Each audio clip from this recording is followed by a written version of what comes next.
Hello, আপনি না পরীক্ষা দিয়েছেন? হ্যাঁ। তো কত মার্কের পরীক্ষা দিয়েছেন? 100 মার্কের কত অ্যান্সার করেছেন? জানতে চান সত্যি? আমি ফেল। 100 মার্কের মনে হয় 0 দেয়নি। এটা বলতে আপনার শরম করে না? কেন শরম করবে? তা শরম করবে না? ফেল করবেন, এটা শরম না?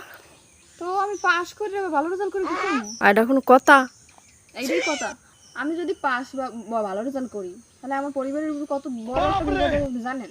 কেমন বিপদ? আপনি এইটাও বোঝেন না। আমার মেন্টালিটি দিয়ে যদি আপনি ভাবতেন তাহলে তো বুঝতেন। আও যদি আমি ভালো রেজাল্ট করি তাহলে এলাকাবাসী সবারই মিষ্টি খাওয়ানো লাগবে। আমার ফ্যামিলি থাকবো, আমাকে পাস করুন কষ্ট করে আমি আমাকে টাকা মিষ্টিও খাওয়ানো হবে কে? এটা তো নিয়ম। নিয়ম কেন নিয়ম বানাইছে? হ্যাঁ আমার দ্বারা লইয়া আবার কেবল কেবল আইবে মানু মালা পরাইতে দরকার আছে।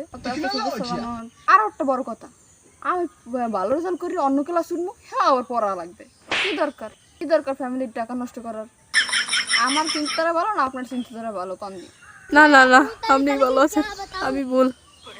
ইন্টেনশন ঠিক করে।